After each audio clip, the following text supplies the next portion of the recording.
Hola a todos y sean bienvenidos a Ecos y Resonancias del Conflicto. Hoy hablaremos de un tema interesante y para eso nos acompañarán la docente Ilva Guzmán, Valentina Dalmau, investigadora y trabajadora social del Semillero de Investigación Paz SOS, junto con Alba Lucía Cruz, quien es la coordinadora de este semillero y también es investigadora en este semillero, claro que sí, con quienes hablaremos acerca de las dificultades laborales que enfrentan las personas reinsertadas del proceso de paz, es decir, que hablaremos en el marco de la firma del acuerdo de paz con las FARC-EP. Claro, Isa, y es que en el marco del conflicto armado, recordemos que son cientos de víctimas quienes fueron afectadas a lo largo de los 50 años. Y estas afectaciones marcaron y han influenciado en los cambios sociales, culturales y demás índoles de la vida civil. Pues obviamente en este caso de los colombianos, tanto para quienes fueron víctimas y quienes son victimarios. Y lo más importante que hay que mencionar también aquí es cómo las personas que fueron y firmaron y son reincorporadas de este proceso tienen varias dificultades hablando de esa parte laboral, no son, digamos, tan privilegiadas como lo somos nosotros, que número uno, tenemos acceso a la educación, número dos, estamos en una etapa formativa, en una edad promedio en la que se supone que deberías estudiar de los 17 20 hasta los 25 más o menos, pero aquí lo más importante que sí hay que recalcar es que estas personas fueron también forzadas. Los victimarios en algún momento fueron víctimas. ¿Sí? Entonces, eso es supremamente importante recalcarlo y tenerlo en cuenta. Y para eso vamos a ver un poco de la entrevista que tuvimos con Alba Lucía Cruz y Valentina Dalmau. Y bueno, vamos a ver qué opinamos.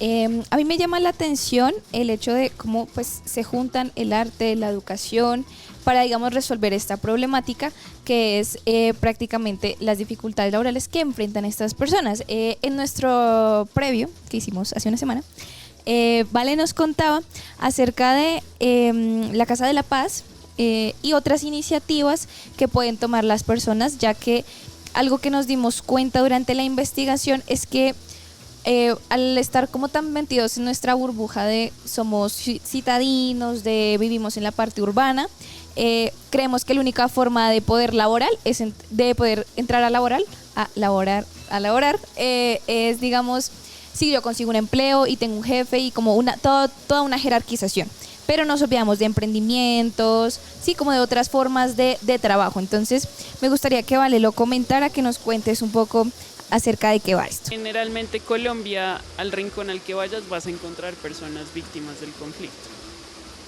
Entonces, las víctimas del conflicto, muchas veces también los victimarios fueron en su pasado víctimas. Y al sufrir o padecer ese tema o esa situación, los llevó a tomar ciertos rumbos y bueno, llegaron a ser victimarios. Pero más allá de eso, el conflicto en Colombia es intergeneracional, es pluricultural. Entonces, entender una forma de trabajo no hay, y es lo que hablábamos la vez pasada. ¿Por qué? Porque el trabajo va también, si hay un marco que es un acuerdo de paz, donde hubo muchos actores, muchas negociaciones. Colombia es pionero también en muchas apuestas dentro del sistema de justicia, y el solo hecho de la justicia transicional es un tema que nos hace cambiar de chip. Bueno, hasta aquí la verdad me gustaría comentar un poco y es que Valentina tiene razón en el momento en que dice, bueno, Colombia tomó las medidas necesarias para poder, digamos, sacar un sistema integral para la paz, un sistema de justicia transicional, y en ese sistema de justicia transicional vemos esa reincorporación y las dificultades laborales que tienen las personas. ¿Por qué? Porque no es solamente una dificultad laboral por el simple hecho, digamos, de no tener acceso a una educación superior, que es supremamente importante, sino por las facetas sociales, que creo que Valentina lo mencionaba más adelante. Y es que el factor social es tan importante en las dificultades laborales porque es que es cómo tú te vas a expresar y cómo te vas a envolver. con las personas. Y hablando de eso, creo que podríamos entrar un poco a hablar acerca de esas normas. Santi, no sé si recuerdas durante la clase, mientras veíamos como el marco normativo, esas leyes y regulaciones que se crearon a partir de este acuerdo de paz. Uno de los puntos en el acuerdo de paz es que una de las formas de trabajo o que lo que se quiere desempeñar es la agricultura. Por ejemplo, eso es supremamente importante. Y en algún momento lo discutíamos con Valentina y es que no se tienen en cuenta las capacidades, digamos, innatas que tienen las personas firmantes del proceso de paz, y estas capacidades tienen que ver con la geografía, con la tierra. ¿Por qué? Porque ellos conocen la tierra, literal del cielo a la tierra. O sea, ellos son los que conocen todo acerca del funcionamiento de tierras, cómo sembrar, cómo cultivar, y creo que eso no se tiene muy en cuenta. Claro, Isa, sí, efectivamente, y pues lo que tú dices es verdad. En algún momento pues también nos hablaban sobre pues las prácticas que ellos llevan a cabo, pues que son bastante importantes y pues que ellos tienen un poco más de conocimiento frente a otros temas, que es conocimiento que no les llega a servir en su vida laboral, debido a que pues como todo esto no es como parte de o no lo respalda una institución educativa, Totalmente de acuerdo. entonces como que no se tiene en cuenta que ellos también tienen cierto conocimiento frente a ciertas cosas y que lo han adquirido a través de los años y las experiencias. Total, y creo que aquí hay que mezclar un poco la parte humana con la parte laboral, porque es supremamente importante, y es que recordemos que en el artículo 12, ahí no sé si me estoy metiendo como por otro lado, pero en el artículo 12 se dice que nadie será sometido a secuestros, nadie será sometido a este tipo de cosas, de, digamos, tratos inhumanos o degradantes para el ser humano. Pero hay algo también muy importante, y creo que lo vamos a ver un poquito más adelante con Vale y con Alba especialmente, y es hablar acerca de esa estigmatización que se tiene de las personas.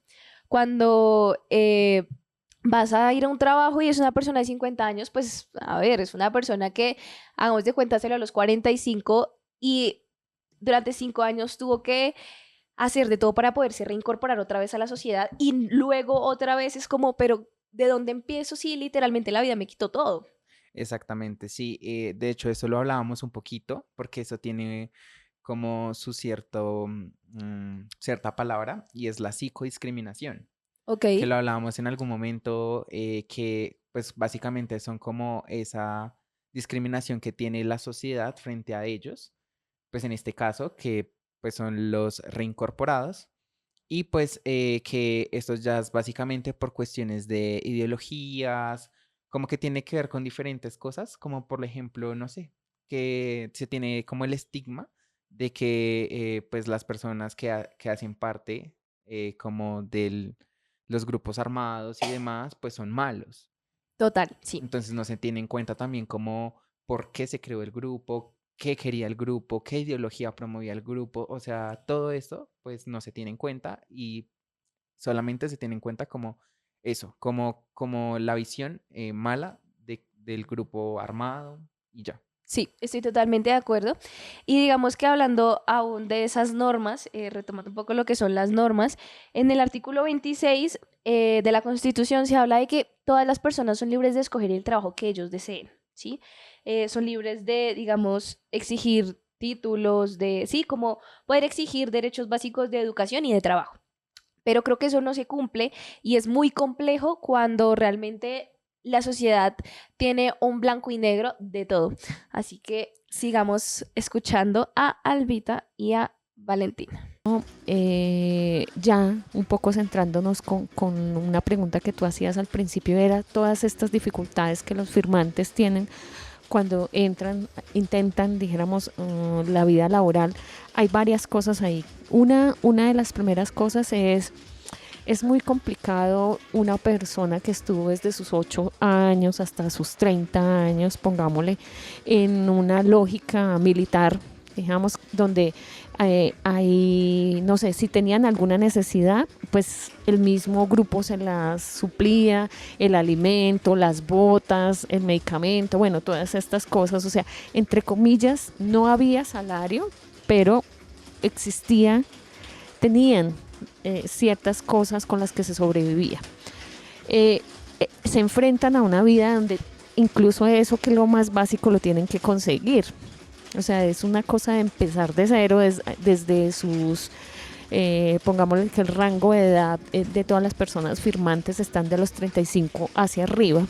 Entonces, claro, empezar a tratar de tener una mirada de ser empleado, porque no lo han sido, o sea, no han hecho un ejercicio de emplearse para tener un dinero, porque ya esas cosas ya estaban, digamos, puestas. Entonces, eso es un asunto bien complejo, es empezar la vida de cero. O sea que no solamente, digamos, hay que desarrollar otras habilidades de la vida laboral distintas a las que ellos tenían, o cualificar, o que esas otras habilidades tengan un campo porque aprendieron cosas. La señora que fue enfermera en un grupo armado aprendió enfermería, pero en este mundo laboral eso necesita ser titulado, certificado, y es empezar a hacer de cero. Esa es una cosa, y la otra cosa es el tema de que precisamente desde mi punto de vista es un duelo también de lo colectivo, y es que en esa misma cosa de que todos nos veíamos como un colectivo, afrontar que ya no se es colectivo y que ya se pone en funcionamiento una responsabilidad individual, porque muchos de los firmantes, o algunos se quedaron, dijéramos, en los espacios territoriales, o otros decidieron hacer su vida por aparte, y hay un afrontamiento a un duelo colectivo donde a veces tampoco, digamos, hay un apoyo muy fuerte. Y un poco los programas del Estado se centraron mucho en hacer opciones productivas realmente para los que se quedaban en los espacios territoriales, pero eso no fue una mirada general para todos los firmantes. Existe la posibilidad de ingresar a la educación superior, pero en la ocasión pasada hablábamos de que ingresar a la educación superior trae otros retos, como que son ingresar a la educación superior siendo adultos en espacios que no están pensados para la incorporación de adultos y adultos mayores. Entonces deben haber condiciones especiales, como por ejemplo una universidad decir, vamos a coger este grupo de 35 y los vamos a formar. Pero si no existiese ese grupo de 35, esa persona firmante tiene el derecho a la educación, y existe, digamos, una condición para que pueda acceder a esa educación. Entonces, si no es en ese grupo, le toca individualmente, y le toca entonces enfrentarse a un grupo de adolescentes donde él va a ser la persona mayor, que también es un reto en el escenario educativo. Totalmente de acuerdo. Y bueno, antes de seguir con nuestra siguiente invitada, me gustaría recordar algo que me pareció muy interesante, y es con respecto, lo dice Valentina, y es con respecto a un tema, y es que es algo laboral, digamos, en el aspecto de formal, ¿sí? Un trabajo formal laboral. ¿Sí? Claro. O sea, no sé, yo soy profesor de tal lado, yo soy administrador de tal lado. Resulta que a lo largo, digamos, de muchos esfuerzos de muchas organizaciones, tenemos a la Unidad Técnica de Reincorporación, a Ecomún. Ecomún es Economías Sociales del Común, y ellos se encargan de hacer, digamos, emprendimientos para las personas. O sea, ellos guían a las personas reincorporadas, víctimas, a hacer su propio emprendimiento. También tenemos al Consejo Nacional de Reincorporación, el CNR, y tenemos a la Agencia para la Reincorporación y Normalización, el ARN. A mí me gustaría mencionar acá en este espacio que descubrí que hay un proyecto bastante importante en la Superintendencia de Industria y Comercio, Ok, que se hablemos de eso. llama Marca de Paz, y también busca darle como visibilidad a esas pues marcas o microemprendimientos y demás que están surgiendo, precisamente las personas reincorporadas del proceso de paz. Entonces, tenemos estos pues como principales, pero también hay varios que pues tienen sus proyectos, varias instituciones del Estado que tienen sus proyectos, que están haciendo lo posible para también como apoyar como a las personas reincorporadas, bueno, reinsertadas, ya lo dijimos por qué, y Firmantes. firmantes, exactamente, firmantes, cabe aclarar. Y pues que buscan como también que ellos salgan adelante y que no vuelvan como a retomar pues como lo que llamamos hoy en día las disidencias, ¿no? Entonces, también pues para que ellos tengan un trabajo laboral formal, como decía Isa, y que no tengan un trabajo informal en donde pues no sepan realmente si el día de mañana va a haber pues, dinero. Total, y creo que ahí hay algo importante que mencionamos en alguna exposición, Santi, y es que como no encuentran un empleo, hay dos opciones, o acuden a un empleo informal o deciden reintegrarse porque dicen, no, o sea, esto está muy difícil, yo no puedo, o sea, nadie me ayuda, que creo que esa es la mayor dificultad, que Sí, hay de verdad tantas personas y tantas historias que a veces el sistema de justicia transicional y todo en general no nos da, digamos, para todo. ¿Sí? claro. Pues ahora sí escuchemos a nuestra siguiente invitada, la docente Ilva. Esas experiencias transformadoras de vida y a la cual llegué gracias justamente a haber tenido la oportunidad de ser jefe de comunicaciones internas y cultura en Coca-Cola FEMSA, que fue una de las pioneras en el país y líder en la región de integrar en su plantilla laboral a personas reinsertadas de la vida de las armas por medios ilegales.